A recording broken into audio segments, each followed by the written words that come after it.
고린도 후서 9장 6절 말씀 더 보시겠습니다. 고린도 후서 9장 6절입니다.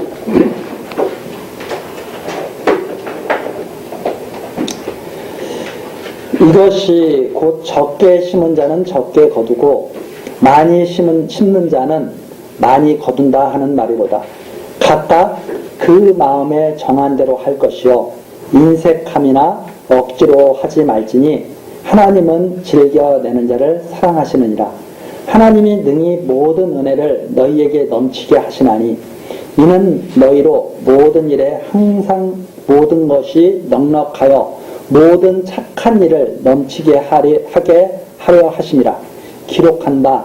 저가 흩어 가난한 자들에게 주었으니 그의 의가 영원토록 있느니라 함과 같으니라. 9절까지 말씀입니다. 전 시간에 이 부분 같이 우리 살피다가 마쳤습니다. 이 부분 다시 한번 정리하면서 계속 넘어가려고 합니다.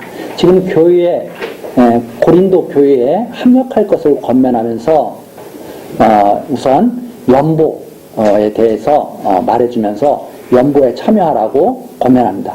그 이유가 무엇인가 하면 연보라고 하는 것은 하나님께 받은 은혜로 하는 것이 연보이기 때문에 그렇죠. 하나님께 연보가 우리 사람들이 내고 싶어서 내는 것이 연보가 아니라 하나님의 은혜로 작정된 것이 연보죠. 그래서 이게 처음부터 그랬습니다. 그러니까 하나님의 은혜를 깨달은 자들이 연보를 하는 거지 아무나 연보를 할 수 있는 것이 아니다. 그래서 이스라엘 백성들이 처음 이제 출애굽할 때도 그렇죠. 아브라함에게 하나님께서 언약을 하실 때 뭐라고 말씀하시냐면 아브라함에게 너의 자손들이 400년 동안 애굽에서 종살이하고 나오게 될 텐데 그때 나올 때 많은 재물을 가지고 나오게 될 것이다. 이렇게 말합니다. 그냥 나온 것이 아니라 400년 동안 종살이를 이렇게 했어요.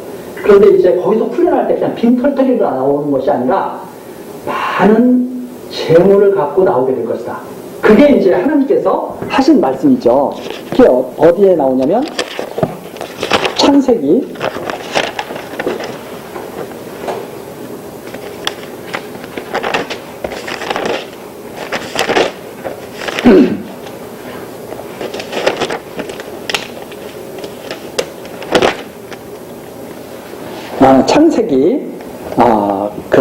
15장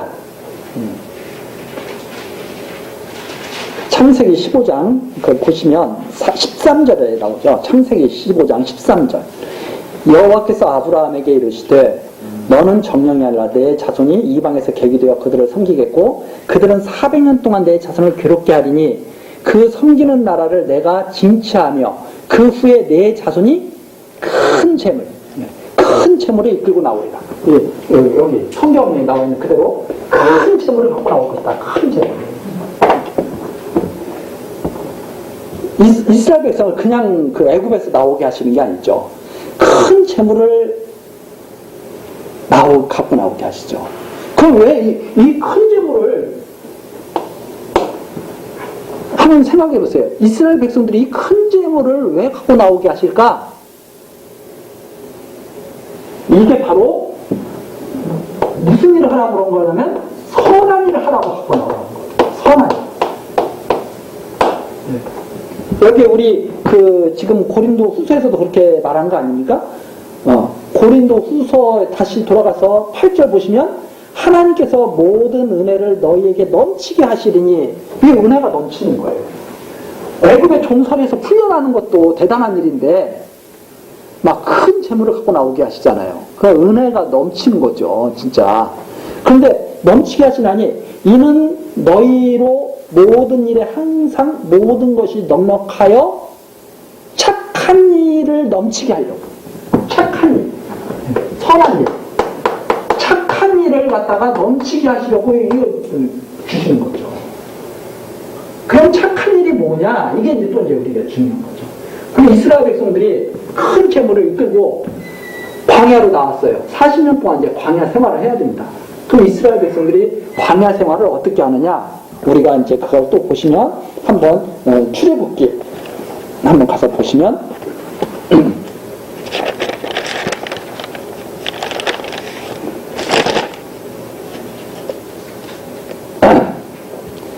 출애굽기 36장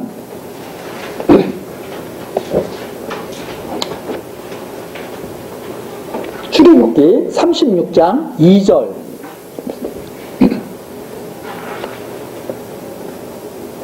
출애굽기 36장 2절 보시면 모세가 부살렐과 오홀리압과 및 마음이 지혜로운 사람 곧 그 마음에 여호와께로 지혜를 얻고 와서 그 일을 하려고 마음에 원하는 모든 자를 부르매. 항상 제가 참 감동스러운 거 그거잖아요. 여호와께서 지혜를 얻고 와서 그 일을 하려고 마음에 원하는 자, 그런 자들을 다 이렇게 부르신 거죠. 그런데 그들이 이스라엘 자손의 성수의 모든 것을 만들기 위하여 가져온 예물을 모세에게서 받으니라. 그러나 백성이 아침마다 어떤 예물을 가지고 와요? 자원하는 예물을 연하여 가져온 거예요. 이제 이 선한 일이 무엇이냐? 이 선한 일이 바로 이 성막 짓는 일이거든요. 이 성막 짓는 일이거든요. 이 일을 하기 위해서 백성들이 재물을 막 가져오기 시작하는 거죠. 근데 자원하는 마음으로 재물을 가져오는데 어떻게 됐느냐? 결과가 어떻게 됐느냐면 이렇게 됐죠. 4절, 36장 4절 성수의 모든 일을 하는 지혜로운 자들이 각기 하는 일을 정지하고 와서 모세에게 고하여 가로되 백성이 너무 많이 가져옴으로 여호와의 명하신 일에 쓰기에 남음이 있나이다. 넘치도록 가져온 거예요. 백성들이. 어떻게 해서 넘치도록 가져오게 하셨어요? 큰 재물을 주셨으니까 넘치도록 가져오는 거죠. 큰 재물을 주셨으니까. 만약 빈 털터리로 쫓겨났다고 한번 해보세요. 그럼 빈 털터리로 쫓겨났으면 성막 짓는데 넘치도록 가져오겠어요? 근데 이 가져오는 것들이 어떤 거냐면 금, 은, 보화, 뭐 별의별 것들을 다 가져오는 거죠. 그 앞에 쫙 나오잖아요. 35장 가서 보십시오. 35장 4절서부터 출애굽기 35장 4절서부터 모세가 이스라엘 자손의 온 회중에게 고하여 가로되 여호와의 명하신 일이 이러하니라. 이르시기를 너희 소유 중에서 너희는 여호와께 드릴 것을 취하되 무릇 마음에 원하는 자는 그랬죠. 마음에 원하는 자는 그것을 가져다가 여호와께 드릴지니 곧 금과 은과 녹과 청색, 자색, 홍색실과 가는 배실과 염소털과 붉은 물들인 수양의 가죽과 해달의 가죽과 조각목과 등유와 및 관유에 쓰이는 향품과 분향할 향을 만드는 향품과 호마노며 애복과 흉패에 물린 보석입니다. 이런 것들 다 가져와라. 그래서 성막 짓는 일에 쓰이는 것들이거든요. 이걸 다 가져오라고 그러니까 마음에 자원하는 자들이 가져오는데 막 넘치는 거예요. 근데 이것은 어디에서 갖고 나온 거예요? 애국 땅에서 다 끌고 나온 거예요. 하나님께서 400년 전에 벌써 이것을 준비해 오셨다가 주신 거죠. 이러한 것을 아는 자들이 하는 것이 연구다. 이런 것을 아는 자들. 그러면 이때는 이렇게 했죠. 그러면 솔로몬 때 성전을 또 짓게 되잖아요.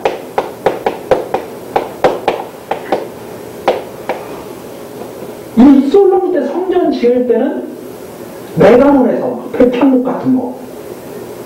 백향목이 1년 자라서 그런 막 거목이 됩니까? 아니잖아요. 막 오랜 세월 속에서 백향목이 쭉 자라죠. 그때 두루왕 히람이 솔로몬에게 내가 도와주겠다. 성전 짓는 일에 내가 협력하겠다. 해가지고 막 일꾼들을 막 보내고 백향목을 막 실어 나르고 이렇게 해가지고 솔로몬이 성전 건축했잖아요. 그걸 다 누가 준비하신 거예요? 하나님께서 준비하신 거예요. 여호와 하나님께서.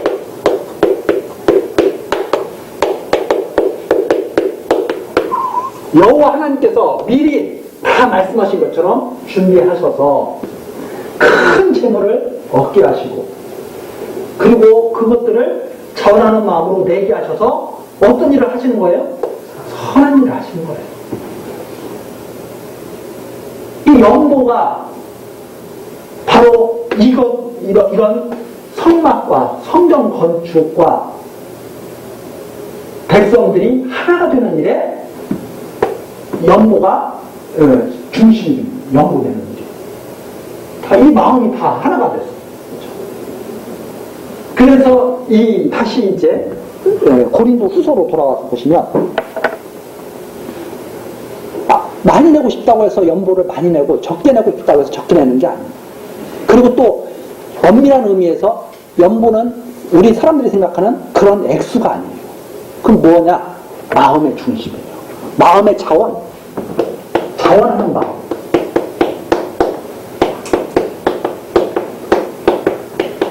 이 자원하는 마음이 큰 자는 은혜를 크게 받은 자예요. 뭘 많이 내든 적게 내든. 자원하는 마음이 별로 없어. 그러면 액수로는 많을지 모르지만 심은 것은 적게 심은 거죠. 그래서 뭐가 중요하냐? 연보에서 이 마음, 하나님의 은혜를 깨닫고 자원하는 마음이 중요해요. 이게 진짜 연보다 이 말입니다. 그래서 아무나 하는 것이 아니죠. 그래서 9장 7절 다시 한번 보십시오. 고린도서 9장 7절. 각각 그 마음에 정한 대로 하는 거예요.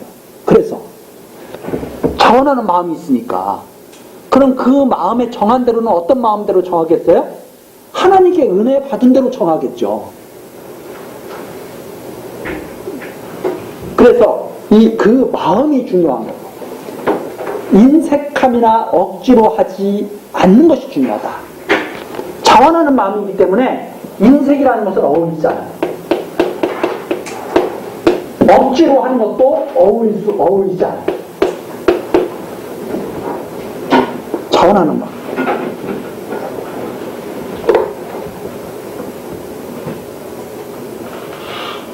그래서 하나님은 즐겨내는 자를 사랑하시느니라. 이런 데서 이제 우리들이 이제 항상 어떻게 걸려 들어가냐면 즐겨내는 자를 사랑하신다 그러니까 막 많이 내고 막 즐거워하고 이런 자를 사랑하신다 그러니까 다들 이제 마음이 이렇게. 그게 아니라 즐겨내는 자가 어떤 자냐면 마음에 정한 대로 자원하는 마음으로 되는 자예요. 머리가 막 퍼다가 막 내는 이런 뜻이 아니라 마음에 정한 대로 나 이거 정말 하나님께 감사해요. 자원하는 마음으로 내는 것을 좋아하신다 이 말입니다. 인색하게 내는 걸 좋아하지 않고 내기 싫은 걸 억지로 내는 걸 좋아하지 않고 과부처럼 그 예수님이 칭찬하신 그 과부처럼 동전을 내더라도 자원하는 마음으로 내고 싶어서 내는 걸 좋아하신다. 기뻐 내는 걸 좋아하신다. 이렇게 말을 전해준 거죠. 그래서 우리가 이것을 갖다가 잘 이해를 해서 어떤 것을 걷어내야 되냐면 인색하게 내고 억지로 내는 것을 자꾸 걷어내야 되는 거예요. 조금 내더라도 기쁜 마음으로 내야 되는 거예요. 많이 내는데 인색하게 내면 안 되는 거예요. 차라리 적게 내고 즐거워해야 되는 거죠. 이게 연보다 이 말입니다. 그래서 8절이 또 그래서 중요하게 들어가는 거죠. 하나님은 능히 모든 은혜를 너희에게 어떻게 하실 거예요? 넘치게 하실 거예요. 이렇게 하실 거예요. 아브라함에게 400년이나 말씀하신 것처럼 내는데 넉넉하게 하실 거예요. 넘치게 하실 거예요. 왜 넘치게 하시려고 그래요? 착한 일에 이렇게 넘치게 하려고. 그럼 우리 연보가 어떻게 쓰여져야 되는지 우리 알겠죠? 연보는 어떤 일에 쓰여져야 돼요? 바로 성막 건축하고 성전 건축하는 데 쓰여지듯이 하나님 나라를 전하고 교회를 이루는 일에 써여져야 돼요. 연보가. 올바른 연보가. 그렇죠? 하나님 나라 확장을 위해서 써야죠. 예수 그리스도를 중심으로 해서 교회를 이루는 일에 써야죠. 이게 진정한 연보죠.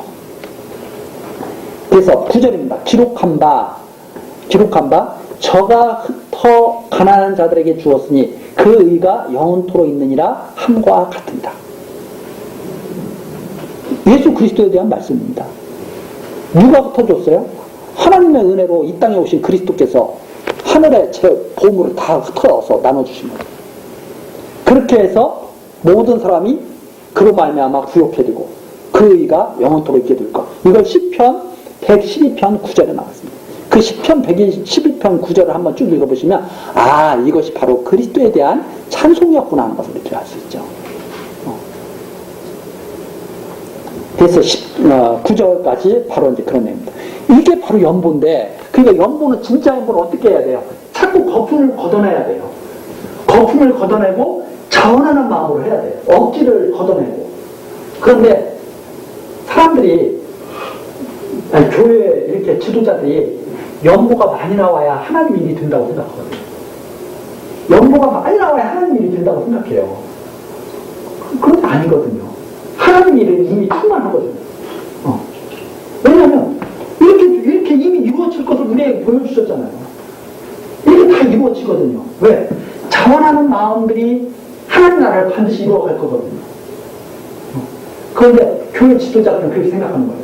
뭘 생각하느냐면 하나님 나라의 일을 생각하는 게 아니라 교회 살림을 생각합니다. 이 교회 살림, 연보가 많이 나와야 교회 살림이 잘 이루어지는데 어떤 교회? 지금 이 눈에 보이는 교회 이 살림이 잘 이루어지는데 연보를 안 내. 그러니까 어려워서 막 큰 교회당 건축해놓고 그거 유지하려면 얼마나 힘들겠어요. 난방비도 많이. 예를 들어서 100평짜리 집에 난방하려고 하는 것과 10평짜리 집 난방하려고 하는 것과 그럼 100평짜리 집 난방하려면 난방비가 많이 들어가잖아요. 그 규모가 큰 교회일수록 돈도 많아야 돼. 규모가 작으면 돼요. 목사님이 계시고 부목사님들이 몇 분 계시고 전도사님 계시고 뭐 신방 강도사님 계시고 막 그러면 어떻게 해야 돼요? 돈이 많아야 돼. 전도사도 없고 목사님 한다 이렇게 저쪽에 총 있어도 돼. 큰 교회에서는 연모가 중요해. 왜? 그 설교를 이어가려면. 그러다 보니까 많은 사람들이 연모를 갖다가 자꾸 독려를 해. 어떤 연보로 독려하냐면 이런 연보로 독려하는 것이 아니라 말은 이렇게 하는데 말락에서에 나온 대로 11조 드리고 복 쏟아주나 안 쏟아주나 봐라. 그럼 사람들은 어떻게 하냐면 은혜 받으려고 연보를 해. 그렇잖아요. 내가 11조를 내면 하나님께서 나에게 쏟아주실 거야. 그래서 은혜 받으려고 연보를 해요. 예, 지금 돈이 조금밖에 없어. 돈이 조금밖에 없는데 이 돈을 내가 많이 좀 있었으면 좋겠는데 조금밖에 없어. 그런데 성경에서 뭐라고 말하는 거 같냐면 야 하나님께 11조 꼬박꼬박 내. 그러면 하나님께서 너 다 책임져 주신다. 그래서 내라 이거예요. 왜? 연보 내라 이거예요. 그러면 사람들이 어떻게 되냐면 그래? 연보를 내면 하나님께서 그러면 더 많이 주신다 이 말이지. 해가지고 더 많이 받으려고 연보를 내. 근데 그게 아니고 큰 은혜를 받은 사람이 연보를 내는 거예요. 연보 냈으니까 하나님이 너 연보 냈어? 그럼 내가 더 줄게. 그런 것이 아니라 충분히 주셔서 연보를 하게 하시는 거예요. 그러면 이 마음으로 모이는 연보는 사람들이 봤을 때는 작을지라도 하나님이 보시기에는 어떤 거예요? 엄청나게 큰 거예요. 그게 바로 과거의 두레도. 그래서 우리가 중요한 것은 이런 마음을 가지고 하는 것은 오히려 하나님께 진노를 쌓는 거예요. 하지 말라고 하는데 자꾸 해. 이렇게 하지 말라고 하는데 이거 자꾸 해. 이거 엉터리 없는 소리죠. 그래서 진정한 연보. 하나님 앞에 정말 이렇게 우리들을 섭리해 가시는 하나님께 감사하며 거기에 참여하게 해주신 은혜에 감사하며 성막 짓고 하는 일에 넘쳤듯이 솔로몬이 성전 짓는 일에 넘쳤듯이 예수 그리스도를 중심으로 해서 교회를 지어가는 일에 넘치도록 하실 그 하나님을 바라보면서 우리들이 한 것입니다. 이게 진정한 연보가 된다. 하나님이 돈 없으셔서 하나님 나라 일을 못하신다면 참 어떤 나라들의 그런 재무장관 보다도 못하신 분이 되죠. 각 나라 재무장관들이 돈 없으면 어떻게 해요? 돈 막 찍어내잖아요. 돈 찍어내가지고 막, 응? 막 그냥 경제 살아나게 하잖아요. 하나님은 그렇게 일하시는 분이 아닙니다. 어떻게 일하시느냐? 바로 이렇게 풍부하게 주셔서 하나님 나라를 이루어가게 하십니다. 자, 그 다음에 10절서부터 이제 13절까지입니다. 그러면 그런 연보가 나타나면, 진정한 연보가 나타나면, 후한 연보가 나타나면 어떻게 되느냐? 그 내용이 10절서부터 나오죠. 심는 자에게 씨와 먹을 양식을 주시는 이가 너희 심을 것을 주사 풍성하게 하시고 너희 열매를 더하게 하시리. 너희가 모든 일에 부요하여 너그럽게 연보함은, 자, 하나님께서 막 풍성하게 하시니까, 막 의의 열매를 넘치게 하시니까 모든 일에 부요해서 너그럽게 연보하게 되잖아요. 그러면 연보함은 저희로, 우리로 말미암아 하나님께 감사하게 한다. 왜 이런 일을 하게 되면 어떤 일이 나타나냐면 감사가 나타나요. 지금 어떻게 감사가 나타나냐? 고린도 교회가 예루살렘 교회를 위해서 연보를 했어요. 예루살렘 교회가 너무나 가난해서 힘드니까 연보를 했어요. 그러면 그 연보를 받은 예루살렘 교회가 누구에게 감사하게 되냐면 하나님께 감사하게 된다.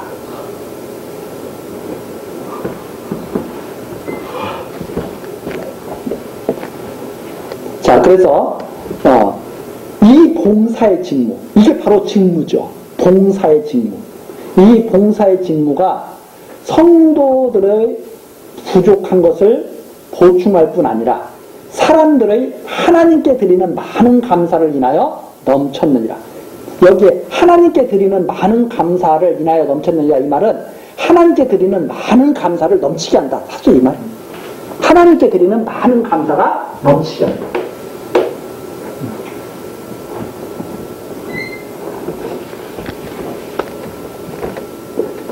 이 직무로 증거를 삼아, 그 첫 번째는 이제 이 봉사의 직무, 연보를 하게 되면 성도의 부족한 것을 갖다 보충하게 되죠. 12절에 보면 연보 첫 번째, 성도의 부족한 것을 보충한다.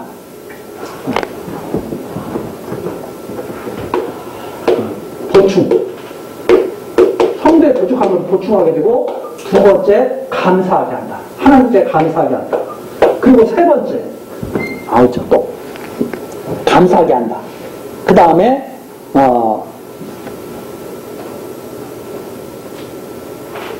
이 직무로 증거를 삼아 13절입니다. 너희의 그리스도의 복음을 진실히 믿고 복종하는 것, 복종하는 것과 저희와 모든 사람을 섬기는 너희의 후한 연보로 인하여 하나님께 영광을 돌리고 또 저희가 너희를 위하여 간구하며 하나님의 너희에게 주신 지극한 은혜를 위하여 너희를 사모하느니라. 그러니까 이 직무를 증거로 삼아서 너희의 그리스도의 복음을 진실히 믿는 것, 그리스도의 복음에 복종하는 것이 나타난다. 증거를 삼는다. 이 직무. 연보를 하게 되면 저 사람들이 복음을 진실히 믿는구나. 그리고 복음에 복종하는구나. 이것이 나타나게 되고, 그 다음 후한 연보로 인하여서 하나님께 영광을 돌리게 되고, 하나님께 영광을 돌리게 되고, 그 다음 또 하나, 저희가 너희를 위하여 간구하며 하나님의 너희에게 주신 지극한 은혜를 인하여 너희를 사모하느니라. 즉 예루살렘 교회가 고린도 교회를 위해서 간구하게 되고, 그리고 하나님이 주신 은혜를 받은 그 고린도 교회를 사모하게 된다. 이게 있죠. 간구와 사모. 이 연구의 결론. 고린도 교회가 예루살렘 교회를 위해서 연보를 하게 되면 예루살렘 교회의 연약한 것을 보충하게 되는 거죠. 보충하게 되고, 그 다음에 감사와 영광 나타나게 되고, 하나님께 감사와 하나님께 영광 돌림이 나타나게 되고, 그 다음에 예루살렘 교회가 고린도 교회를 위해서 간구하고 하나님께 받은 그 고린도 교회를 사모하게 되는, 사랑하게 되는 그런 결과가 나타나게 된다. 이런 것들로 인해서 내가 하나님께 감사한다. 이게 바울도 하는 말이에요. 이런 것들이 나타나니까 하나님께 감사한다. 그래서 저는 연보를 어떻게 생각하냐면 항상 이제 그런 식으로 생각하죠. 우리가 이제 그리스도를 머리로 한 교회가 바로 우리 몸이잖아요. 머리 되신 분이 그리스도시고 또 교회는 바로 그리스도의 지체다 이 말입니다. 그럼 우리 몸으로 한번 비교를 해보면 연보가 어떤 거냐면 이런 거예요. 쉽게 말을 해서 연보는 억지로 하는 게 아니에요. 그냥 자발적으로 하는 거예요. 예를 들어서 이런 거예요. 이게 무거운 짐이라고 한번 생각해 보십시오. 무거운 짐을 이렇게 왼손이 계속 쥐고 있는 거예요. 근데 힘이 점점 없어서 이건 더 이상 이걸 쥐을 수가 없어. 그러면 자원하는 마음이 생겨요. 어떤 마음이 생기냐면 힘이 있는 오른손이 내가 이걸 들어줘야지. 그래서 이걸 딱 오른손이 이렇게 딱 가져가는 거예요. 근데 이게 억지로 되면 하기 싫은데 이게 억지로 가려면 이게 연보가 아닌 거예요. 이게. 그러면 여기서 뭐라고 말하냐면 그런데 이게 오른손이 만일 이게 하나님께 은혜가 이게 있어가지고 힘이 좋으면 괜찮은데 이것도 힘이 없어. 여기도 팔이 너무 아파서 이게 예를 들어서 기부스를 이렇게 하고 있어요. 그럼 이게 어떻게 가서 이걸 집어주겠어요? 그런데 은혜가 충만해. 이쪽은 힘이 남아있어. 그러면 자연스럽게 내가 그렇게 하고 이게 딱 들어주는 거예요. 이게 연보예요. 하나님이 이 연보를 받으신다는 거예요. 그러면 하나님이 왼손이 힘든 것을 오른손이 이렇게 딱 해줬을 때 이 오른손이 그래 너 참 잘했다고 머리에서 너 참 잘했다 그럴 거 아니에요. 그러면 이 머리가 내가 참 잘했어요 그러겠어요? 아니면 이 머리를 찾아가겠어요? 이렇게 나와요 이렇게. 이게 똑같은 원리가 다 그런 겁니다. 그러니까 연보라는 것도 그렇고 교회 생활이라는 것도 그렇고 원리가 다 뭐냐면 한 몸이 그리스도 안에서 한 몸이 안 했을 때는 원리가 다 없어지는 거예요. 또 원리가 있을 때 다 이해가 되는 거죠. 아, 연보는 그런 거구나. 연보가 힘들어 죽겠으면 내가 대신 해주는 거죠. 왜 그런가 하면 내 몸을 이루기 위해서. 내 몸을 이루기 위해서. 그래서 교회에서 이런 의식이 없으면 연보를 낼 때 항상 연보 내는 분은 어떤 생각을 하게 돼요? 나는 항상 내가 봉인가? 이런 생각을 하게 되는 거죠. 왜? 한 몸이 아니었으니까. 그런데 그것이 아니었을 때는 내가 할 만큼 하니까 기쁜 거죠. 그럼 이게 이제 오른손이 힘들면, 왼손도 힘들고 오른손이 힘들면 어디에다 매요? 등에다 매겠죠. 바로 그런 거죠. 그렇게 해서 온몸이 다 같이 행복하게 돼요. 이것이 나타난다. 그래서 어려운 자들에게 보충하게 되고 하나님께 감사와 영광을 돌리고 서로 간구하고 사모하는 그런 모습이 나타나게 된다. 이 내용이 바로 연보에 대한 내용이었습니다. 그래서 연보를 갖다가 교회에 고린도 교회에 연보로 합력하는 이것이 바로 하나님의 복음이 올바르게 나타내는 것이다. 이렇게 권면하는 내용이 여기까지입니다. 그래서 여기에서 연보로 이렇게 권면하는 것은 특히 중요한 것이 자원하는 마음으로 하나님께서 주신 은혜로 자원하는 마음으로 하는 것이 연보다. 이게 바로 여기 중요한 그런 하나의 정리할 점이죠. 그래서 이런 마음이 아닌 것은 그건 연보라고 할 수가 조금 없겠죠.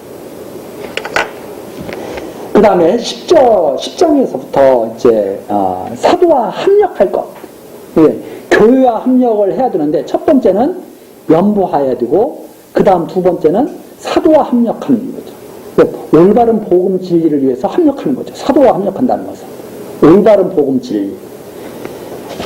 자, 그래서 10장 1절서부터 내용입니다. 너희를 대면하면 겸비하고 떠나 있으면 담대한 나 바울은 이제 그리스도의 온유와 관용으로 친히 너희를 권하고 또한 우리를 육체대로 행하는 자로 여기는 자들에 대하여 내가 담대히 대하려는 것 같이 너희와 함께 있을 때에도 나로 하여금 이 담대한 태도로 대하지 않게 하기를 구하노라.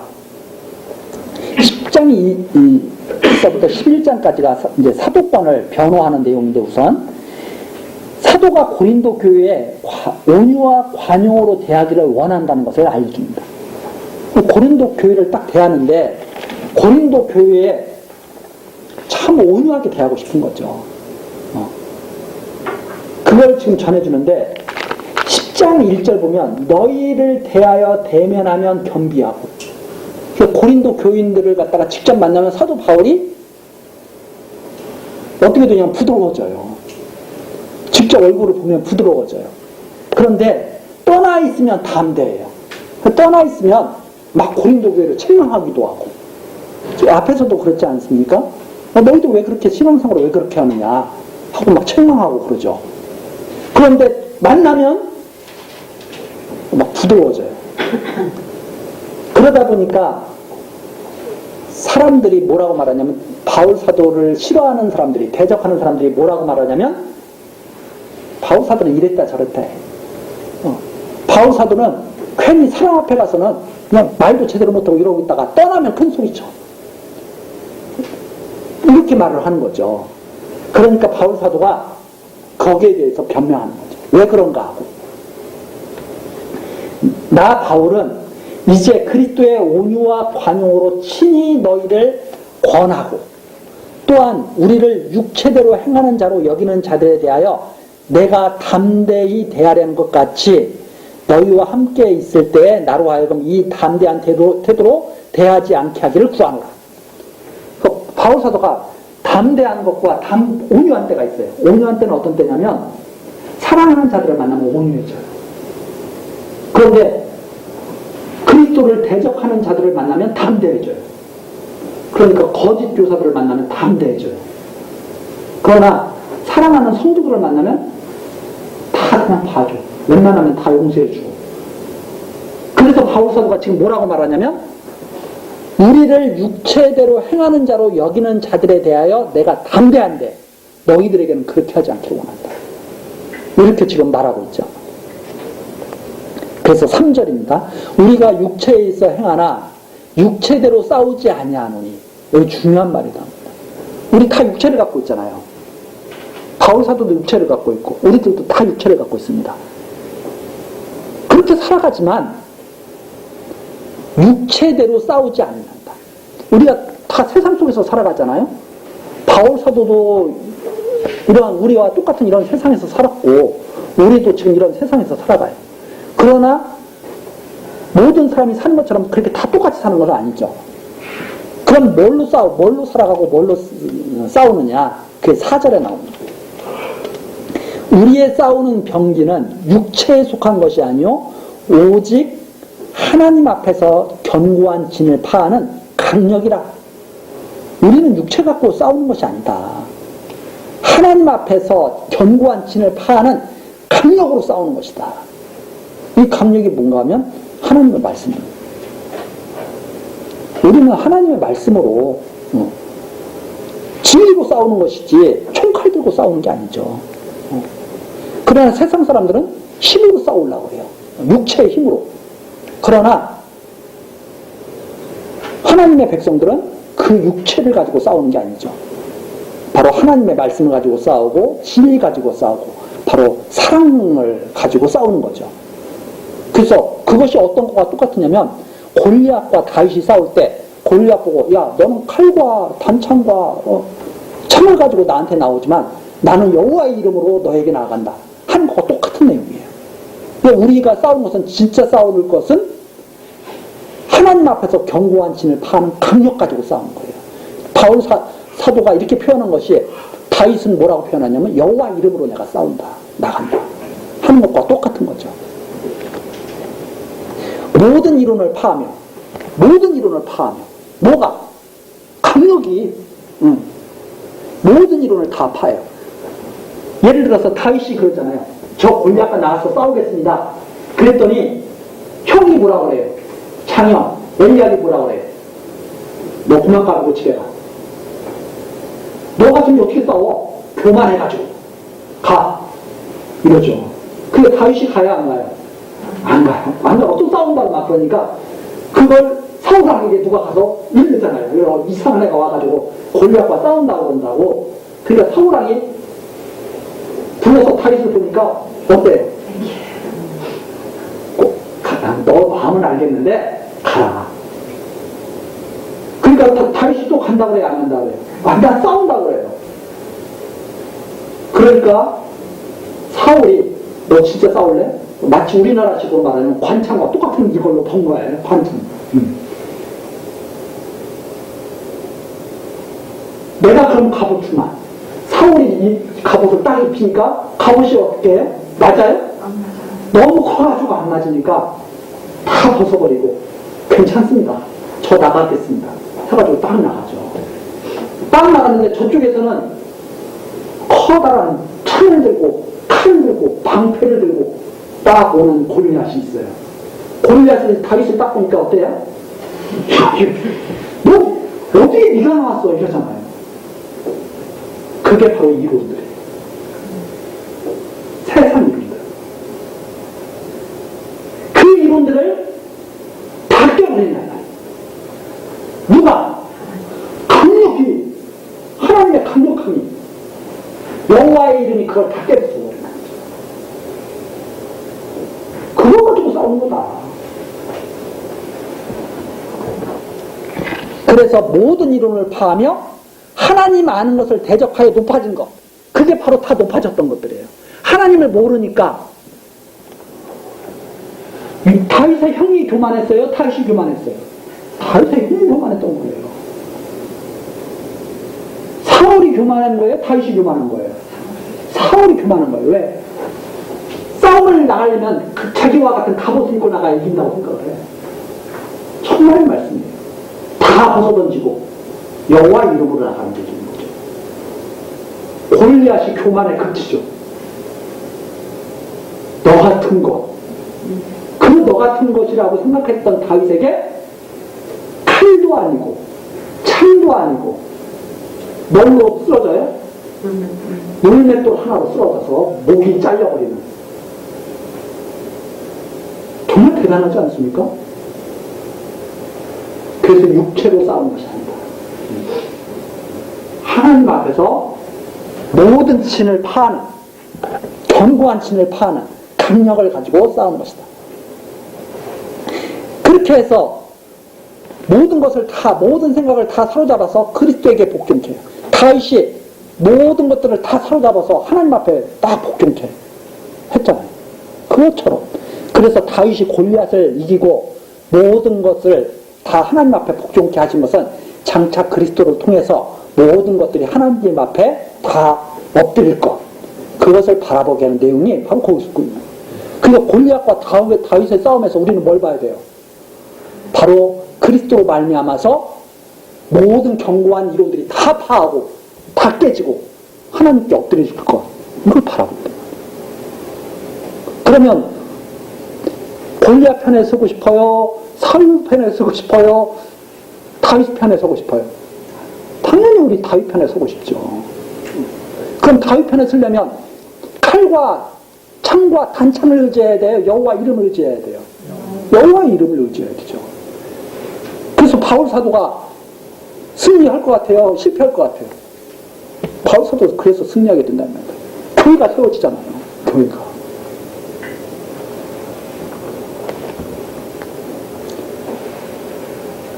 자, 그래서 6절입니다. 너희의 복종이 온전히 될 때에 모든 복종치 않는 것을 버리하려고 예비하는 중에 있노라. 근데 하나님께서 왜 지금까지 왜 안 오시느냐? 예비하고 계세요. 어떻게 예비하고 계냐면 하나님의 백성들은 다 복종해서 다 하나님의 보호를 받아야 되거든요. 그때를 위해서 하나님이 참고 계신 거예요. 교회의 수가 다 차기까지. 근데 지금 교회의 수가 다 안 찼어요.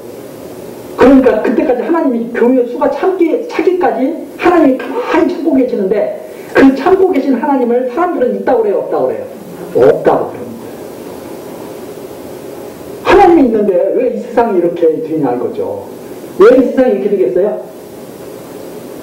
하나님의 백성들이 찰 때까지 참으시니까. 이게 세상을 보는 시각이에요. 근데 많은 사람들은 이 세상이 이렇게 엉망진창인 것을 보고 하나님이 없다고 생각하는 거죠. 그러나 우리는 반대예요. 이렇게 엉망진창인데도 이 세상이 유지가 되고 있는 것은 하나님이 계신 증거예요. 아니, 어떻게 태양이 그 수많은 세월을 지나는 동안 불이 안 꺼져요. 태양불이 꺼지면 어떻게 돼요? 지구가. 그 근데 태양불이 왜 그 몇천 년도 아니고 몇억 년 동안 왜 그 태양불이 계속 그렇게 불타고 있겠어요? 하나님의 권능 때문에 그러죠. 하나님의 권능이 가득해서 그게 하나님의 뜻을 이룰 때까지 그것도 빛을 비춰주고 있어야 돼요. 어떤 빛이 오기까지? 참 빛이 오기까지. 우리 그러잖아요. 해가 뜨기까지 달빛이 어떻게 해야 돼요? 달빛이 보여요. 해가 딱 뜨게 되면 달빛이 확 필요가 없죠. 마치 그런 거와 똑같아요. 참빛이 오기까지 태양빛이 우리를 지키고 있을 거예요. 왜 그런가 하면 거기서 살아야 되니까. 그러나 진짜 빛이 오시면 이제 태양빛은 필요 없어요. 다 걷어가버리실 거예요. 근데 한번 생각해 보십시오. 우리가 태양빛을 이렇게 바라보면 제대로 바라볼 수 있어요, 없어요? 참빛이 오면 그거 바라볼 수 있을 것 같아요, 없을 것 같아요? 바라볼 수 없죠. 그래서 하나님이 은혜를 베푸셔서 그리스도의 땅에 보내신 거예요. 하나님 바라보면 죽으니까 말씀이 육신이 되어서 우리와 하여금 그 그리스도로 바라보고 살라고. 근데 많은 사람들은 보이지 않으니까, 하나님이 보이지 않으니까 없다고 생각. 은혜 베푸시는지 모르고. 정말 대단한 그런 지금 은총이 지금 이 세상에 베풀어지고 있는 것이다. 그런데 그것을 모르니까 너희의 복종이 온전히 될 때 모든 복종치 않는 것을 버려하려고 지금 하나님께서 지금 예비하고 있는 것이다. 이렇게 말을 씁니다. 그러면서 7절 너희는 외모만 보는도다. 만일 사람이 자기가 그리스도에게 속한 줄을 믿을진데, 그렇죠? 너희 왜 그렇게 외모만 보느냐? 왜 외모만 보느냐? 외모 보지 말라는 거죠. 만일 사람이 자기가 그리스도에게 속한 줄을 믿을진데, 나 그리스도의 정말 백성이야. 나 그리스도인이야. 이렇게 믿을진데 자기가 그리스도에 속한 것 같이 우리도 그러한 줄을 자기 속으로 다시 생각할 것이라. 주께서 주신 권세는 너희를 파하려고 하신 것이 아니요 세우려고 하신 것이니 내가 이에 대하여 지나치게 자랑하여도 부끄럽지 아니하리라.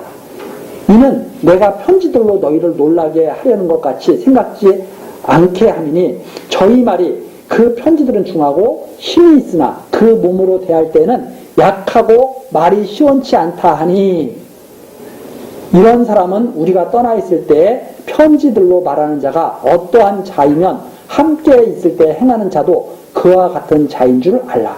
이게 이제 무슨 말이냐면 그 말이죠. 사도 바울의 외모가 그렇게 탁월하지가 않아요. 사도 바울의 외모가 그렇게 탁월하지가 않아. 그리고 여기에 보면 10절에 나오죠. 편지를 받아볼 때는 사도가 편지를 막 보내는 편지를 받아볼 때는 겁이 나기도 하고 막 그래요. 왜냐면 하나님의 진노가 임할 거야. 너희들 그렇게 하지 마. 하고서 막 강하게 막 편지를 쓰시기도 하고 그러는데 10절 나온 것처럼 저희 말이 그 편지들은 중하고 힘이 있으나 이렇게 나오잖아요. 하나님께서 너희들이 복종할 때까지 참고 계신 거야. 너희들이 복종이 다 끝나고 나면 다 진멸하실 거야. 거기서 막 강하게 말하는데 바울 사도를 직접 딱 만나서 들어보니까 약해도 너무 약해. 그 약하고 말이 시원치 않다. 말도 좀 있잖아요. 해! 그거 안 돼! 여기 딱 적으면 사람들이 얼마나 카리스마가 있고 막 강력해. 그거 하면 안 됩니다. 그렇게 하지 마십시오. 권사님 그렇게 하시면 됩니까? 집사님 그렇게 하면 안 됩니다. 딱 그러면 사람들이 어떻게 하겠어요? 사도라 보통 분이 아니야. 이럴 텐데 보고 가만히 있어요. 그 누가 저렇게 하면 돼요? 하나님께 맡기시죠 뭐. 이러고선 술렁술렁 넘어가는 것 같기도 하고 시원찮아. 그러니까 많은 사람들이 뭐라고 말하냐면 저렇게 시원찮은 게 무슨 사도야. 저렇게 약한데 무슨 사도야 그런다.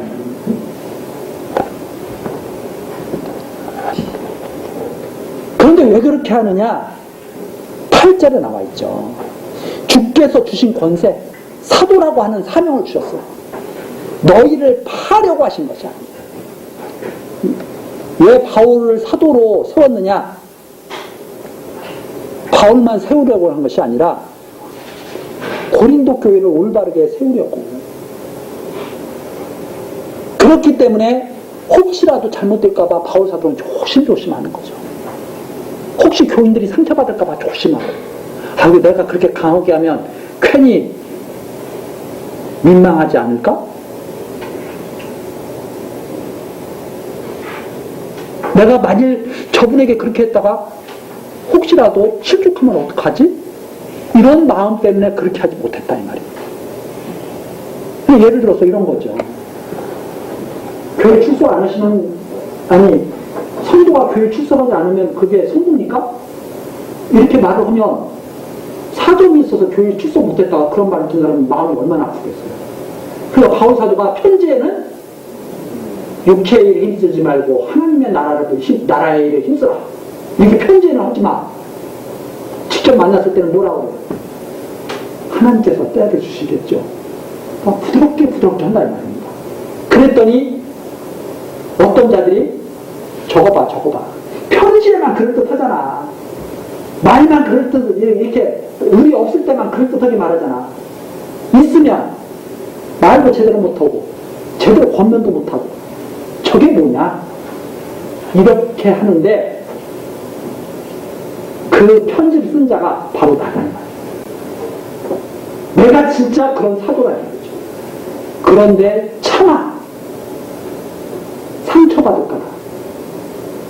괜히 그 말 듣고 오히려 더 하나님께로부터 멀어질까봐 그런 말을 참아 못하는 거죠.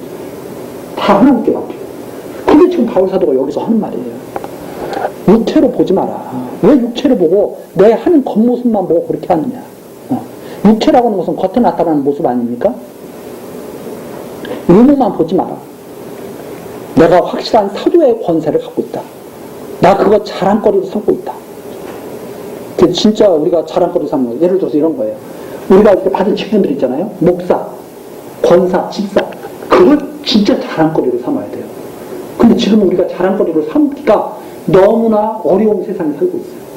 왜 어려운 세상에 살고 있냐면 세상 사람들이 다 이제 우습게 아니까. 어디 가서 목사라고 그러면 저거 목사야? 저거 사기꾼 아니야? 이렇게 생각하는 게 지금 세상이 돼버렸죠. 어디 가서 집사라고 그러면 아이고 어리석어가지고 목사의 종노릇이나 하고 있구나 이렇게 생각해버리는 거죠. 참 어려운 세상이죠. 그러나 바울사도가 여기서 하는 것처럼 지나치게 자랑해도 부끄럽지 않은 게 그 직분이다 이 말이에요. 지나치게 자랑해도 나오잖아요. 8절 주께서 주신 권세 너희들을 세우려고 하는 권세야. 그래서 이에 대해서 내가 가진 이 사도라는 이 권세에 대해서 지나치게 자랑해도 나 부끄럽지 않다. 근데 우리는 뭘 자랑해요? 육체를 가진 사람들은 뭘 자랑해요? 나 사장이야. 나 이번에 나 과장 승진했어. 이런 자랑거리예요. 근데 뭐는 자랑거리가 아니에요? 나 교회에서 나 집사야. 꼭 담고 있어. 왜? 집사라고 하면 이게 덜 떨어진 사람으로 볼까봐. 이게 아닌 거죠. 오히려 반대죠. 진짜 자랑거리는 하나님께서 나 직분을 맡았어요. 근데 그 직분을 누가 줬다고 생각하니까 자랑을 못하느냐? 목사가 줬다고 생각하니까 자랑을 못하는 거예요. 또 목사도 자기가 원해서 됐다고 생각하니까 자랑 못하는 거예요. 그런데 바울사도는 자기가 원해서 됐어요? 하나님께 부름받아서 됐잖아요. 얼마나 자랑스럽겠어요. 그게 진짜 자랑거리죠. 그래서 여기에서 지금 바로 사도의 권세에 대해서 말하는 거예요. 자랑스럽다. 나 사도의 권세 너희들 충분히 야단칠 수 있지만 내가 그러나 너희들을 세우려고 야단치지 않는 거야. 이렇게 지금 말하고 있습니다. 그러면서 내가 만일 너희들 만나서 약하고 시원치 않다 이렇게 보일지라도 바로 너희들을 위해서 세워진 사도임을 너 알아라.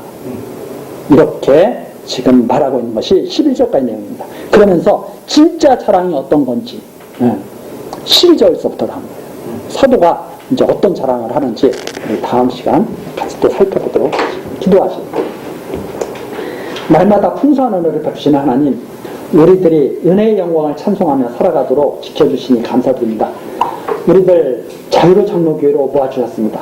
주 안에서 서로 사귀며 복음을 전하고 전승하는 일에 서로 협력하게 하셨습니다. 하나님, 이 모든 것이 하나님의 뜻과 능력으로 된 일인 줄 압니다. 하나님께서 작정하시고 예정하신 그 선한 일들이 온전히 이루어지게 하시고 우리들이 그것을 목도하며 하나님께 감사하고 영광 돌리며 기뻐하게 하옵소서. 예수 그리스도의 이름으로 기도드리옵나이다. 아멘.